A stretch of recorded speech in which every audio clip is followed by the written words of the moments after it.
வணக்கங்க. ஸ்ரீ கிருஷ்ணா ஜோதி நிலையத்திலிருந்து ஈரோடு ஜோதிடர் முனியாண்டி. நம்ம பிறக்கக்கூற குழந்தைகளுக்கு தினம் ஒரு ஜாதகம் போட்டுட்டு இருக்கோம். அதுல இப்போதைக்கு நம்ம பார்க்கக்கூடியது 26/1/2026 பிறக்கக்கூடிய குழந்தையின் ஜாதக பலன்கள். குழந்தை பிறக்கிறது திங்கட்கிழமை, விசுவாவசு வருடம் தை மாசம் 13ஆம் தேதி குழந்தை பிறக்குதுங்க. ஓடிட்டு இருக்க நட்சத்திரம் பார்த்தீங்கன்னா மதியம் 12:30 வரைக்கும் அசுபதி நட்சத்திரமும், அதுக்கப்புறம் பரணி நட்சத்திரம் வரக்கூடிய அமைப்புங்க. நட்சத்திர நாம எழுத்துக்கள் பரணி நட்சத்திரத்துக்கு பார்த்தீங்கன்னா லீ, லூ, லே, லோ இந்த பெயர் நாமெல்லாம் தாராளமாக குழந்தைக்கு வைக்கலாங்க. திதின்னு பார்த்தோம்னா அஷ்டமி திதியும், யோகம் பார்த்தீங்கன்னா சுபயோகத்தையும், கரணம் பார்த்தீங்கன்னா பவகரணத்தையும் கொடுக்கக்கூடிய அமைப்பு. உச்ச கிரகம் செவ்வாய் பகவான் ஓடிட்டு இருக்காரு. நீச்சம் ஆட்சி கிரகங்கள் எதுவும் இல்லை. பஞ்சபட்சின்னு எடுக்கும்போது வல்லூர் தான் பஞ்சபட்சியாக ஓடிட்டு இருக்கக்கூடியது. குபேர புள்ளின்னு எடுத்தோம்னா ரேவதி நட்சத்திரம் 2ஆம் பாதம் மீன ராசிலையும், அதிர்ஷ்ட புள்ளின்னு எடுத்தோம்னா உத்திராட நட்சத்திரம் 3ஆம் பாதம் மகர ராசிலையும், துரதிர்ஷ்ட புள்ளி அப்படின்னு எடுத்தோம்னா பரணி நட்சத்திரம் 4ஆம் பாதம் மேச ராசிலையும் அமையக்கூடிய அமைப்பு நல்லா இருக்குங்க. பரணி நட்சத்திரம் ஓடிட்டு இருக்கிறதுனால எடுத்த உடனேயுமே தசாபுத்தி சுக்கிர தசை நடக்குங்க.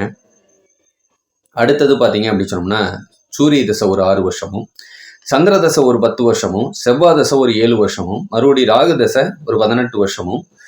இத்தனை தசாபுத்திகள் நல்லா மட்டும் இருந்துட்டா தாயும் தந்தையும் இடையில சண்டையோ பிரச்சனையோ பிரிவுகளோ கொடுக்காதுங்க.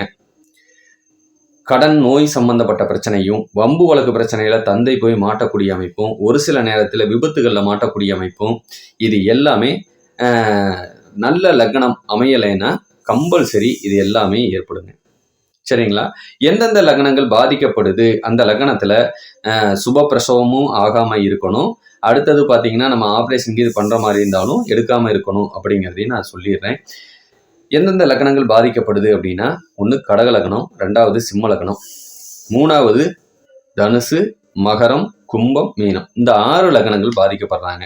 இந்த 6 லக்னத்துல மட்டும் குழந்தையை எடுக்காம இருக்கிறது ரொம்ப ரொம்ப சிறப்புங்க. என்ன காரணம் அப்படின்னு கேட்டீங்கன்னா, இதுல எடுத்தா 1 6 தசாபுத்திகள் நடக்கும். அதனால கொஞ்சம் சங்கடங்கள் கொடுப்பாங்க. அதனால வம்பு வழக்கு பிரச்சனையில போய் மாட்ட வேண்டிய சூழ்நிலை கொடுக்கும். சில பேர் பூர்வீகத்தை விட்டு வெளியே போய் வாழ வேண்டிய சூழ்நிலையும், சொந்த பந்தத்தோட சேர்ந்திருக்க முடியாத சூழ்நிலையும், கணவன் மனைவியே சேர்ந்திருக்க முடியாத சூழ்நிலை வரைக்கும் இழுத்துட்டு போகும் இந்த 6 லக்னங்கள். சில காலம் தந்தைய கடன்காரனையோ நோயாளியாவோ படுக்க வைக்க வேண்டிய சூழ்நிலையும் இந்த லக்னங்கள் ஏற்படுத்தும். அப்படிங்கிற காரணத்தினால முடிஞ்ச வரைக்கும் இதை தவிர்த்துட்டு எடுக்கிறது சிறப்பு. சரிங்களா?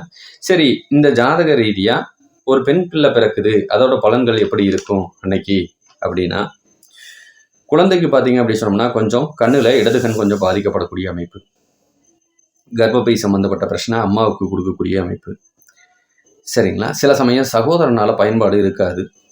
இல்லை சகோதரன் இருந்தாங்கன்னா கொஞ்சம் உடல்நல பாதிக்கப்படக்கூடிய அமைப்போ, இல்லை விபத்துகளில் மாட்ட வேண்டிய அமைப்போ இதெல்லாம் ஏற்படும். கொஞ்சம் கவனமாக இருக்கிறது நல்லது. தந்தை சரியான கோவக்காரரு, ரோசக்காரரு, சண்டைக்காரரு, அரசு சம்பந்தப்பட்ட வேலையில் உட்கார்ந்துருந்தா நல்ல லாபத்தையும், கட்டடம் சம்பந்தப்பட்ட வேலையில் இருந்தாங்கனாலும் லாபத்தையும், நல்ல புத்திசாலித்தனத்துக்கு சொந்தக்காரராகவும், வாங்கி விற்கிற எந்த தொழில் பண்ணாலும் நல்ல லாபத்தை கொடுக்கக்கூடிய அமைப்பும் வந்து சேரும். பெண் பிள்ளை நல்ல புத்திசாலித்தனத்துக்கு சொந்தக்காரியாகவும் இருப்பா, பேராசைக்கு சொந்தக்காரியாகவும் இருப்பா, கம்ப்யூட்டர் சம்பந்தப்பட்ட படிப்பு படித்தான்னா இன்னும் லாபம் அதிகமாக இருக்கக்கூடிய அமைப்பு. சரிங்களா? கர்ப்பப்பை சம்பந்தப்பட்ட பிரச்சனை பின்னாடி குழந்தைக்கும் ஏற்படும் பெரிய பிள்ளை ஆகும்போது. இப்போ ஒரு 12 வயசு வரைக்கும் அம்மா பாதிக்கப்படுவாங்க, 12 வயசுக்கு மேலே குழந்தைய பாதிக்கப்படுவாங்க அப்படிங்கிறத எடுத்துக்கலாம். அப்பா எவ்வளோ சம்பாரிச்சாலும் கையில் மிச்சம் பண்ணி வைக்க முடியாத சூழ்நிலையும் கொஞ்சம் கொடுக்கும். அவனா கடன் தன்மையை கொஞ்சம் கொடுக்கும். மகாபாரத கதையை முழு கதையை கேளுங்க, அது தோஷத்தை நீக்கும். பசுமாட்டுக்கு உங்கள் கையால் தீவனம் கொடுங்க, இல்லைன்னா வீட்டில் பசுமாடு வளர்த்துங்க, பிரம்மகத்தி தோஷம் நீங்கும் அப்படிங்கிறதையும் சொல்லிக்கலாம். குழந்தைக்கு டஸ்ட் அலர்ஜி, வீசி, மூச்சுத்திறனால சம்மந்தப்பட்ட பிரச்சனையும் வந்து சேரும். கொஞ்சம் கவனமாக இருந்துக்கிறது சிறப்பு. சரிங்களா? இதெல்லாம் ஒரு பெண் பிள்ளை பிறந்தா அவங்களுக்கு கிடைக்கக்கூடிய பலன்கள். இதே ஒரு ஆண் குழந்தை பிறக்குது அப்படின்னு சொன்னால் அவன் திருப்தியே அடையாதவனாக இருப்பான். சரிங்களா? பெண்ணும் பிறவும் அவனுக்கு எது கொடுத்தாலும் பத்தாது அப்படிங்கிற சூழ்நிலைக்கு எடுத்துகிட்டு போகும். வண்டி வாகனத்தை அதிகமாக விரும்புவாங்க. இதனால் விபத்துகளையும் கொஞ்சம் சந்திப்பாங்க. சரிங்களா? கம்ப்யூட்டர் சம்மந்தப்பட்டதை படித்தாங்கன்னா நல்ல லாபத்தை கொடுக்கலாம். கொஞ்சம் சோம்பேறித்தனத்துக்கு சொந்தக்காரனாக இருப்பான். இவனுக்கும் டஸ்ட் அலர்ஜி, வீசிங் சம்மந்தப்பட்ட பிரச்சனையை கொடுக்கும். அம்மாவுக்கு உடல்நல பாதிக்கப்படக்கூடிய அமைப்பையும் கொஞ்சம் கொடுக்கலாங்க. அது எந்த லக்கணத்தில் எடுத்தாலும் இதெல்லாம் மனிதனுக்கு இயற்கையாக இருக்கிறத மாற்ற முடியாது, நோய் நொடியை மாற்ற முடியாது. கொஞ்சம் நம்மளை ஏற்படுத்திக்கிறத ஒரு சில விஷயங்களை நம்ம மாற்றலாம். அதுக்கு தான் லக்னங்கள் கொஞ்சம் பாதகம் இல்லாமல் எடுக்க சொல்கிறது. சரிங்களா? இவனுக்கு ஆணுறுப்பு சம்மந்தப்பட்ட பிரச்சனை கொஞ்சம் வருங்க. சரிங்களா? சகோதரி இருந்தாங்கன்னா நல்ல புத்திசாலியாக இருப்பாங்க. திறமசாலியாக இருப்பாங்க, நாளைக்கு அரசு உத்தியோகத்தில் உட்காருவாங்க அப்படிங்கிறதையும் எடுத்துக்கலாம். தந்தை வழி சொத்துக்கள் பின்னாடி பயன்படக்கூடிய அமைப்பு நல்லாவே இருக்குது. இல்லைன்னா நீங்களே சொத்துக்களை உண்டாக்கக்கூடிய தன்மையும் வந்து சேரும். அரசு சம்மந்தப்பட்ட வேலையில் இருந்தாங்கன்னா லாபத்தை அதிகரிக்கக்கூடிய சூழ்நிலை. தந்தைக்கும் அரசு வேலையில் இருந்தாங்கன்னா நல்ல லாபம். வண்டி வாகனத்தில் விபத்தையும் இரத்த குறைபாடு சம்மந்தப்பட்ட பிரச்சனையையும் அனுபவிக்க வேண்டிய சூழ்நிலை கொடுக்கும். கண்ணில் இடதுகண் பாதிக்கப்படும். வீட்டில் யாராவது ஒருத்தங்களுக்கு குடல் சம்மந்தப்பட்ட ஏதாவது ஒரு ஆப்ரேஷன் பண்ண வேண்டிய சூழ்நிலையும் கொடுக்கலாம் அப்படிங்கிறத எடுத்துக்கலாம். குழந்தை பிறக்கிற நேரம். இது மட்டும் இல்லாமல் இந்த ஜாதக ரீதியாக ஏதாவது சுப பலன்கள் வந்து சேருமா அப்படின்னா, புதுசாக எதுவும் தொழில் தொடங்குறாங்க குழந்தை பிறக்கிற நேரம் அப்படின்னா தாராளமாக தொடங்கலாங்க. நல்ல லாபத்தை கொடுக்கக்கூடிய அமைப்பு இருக்குது. வைகாசி 18ஆம் தேதிக்கு மேலே இடம் வாங்கக்கூடிய யோகம், வீடு கட்டக்கூடிய யோகமும், டாக்குமெண்ட் சம்மந்தப்பட்ட எதுவும் பிரச்சனைகளை போய் கோர்ட்டு கேஸில் இருந்தாலும் அதில் நிவர்த்தி கிடைக்கக்கூடிய அமைப்பும், அரசு உத்தியோகத்துக்கு முயற்சி பண்ணிட்டு இருந்தாங்கன்னா வைகாசிக்கு மேலே கிடைக்கக்கூடிய யோகமும் எல்லாமே நல்ல பலமாக இருக்குது. குழந்தை பிறக்கிற நேரம், அது ஆண் குழந்தையோ பெண் குழந்தையோ அதெல்லாம் பிரச்சனை இல்லை. இதெல்லாம் ஜாதக ரீதியாக இருக்கக்கூடிய பலன்கள்.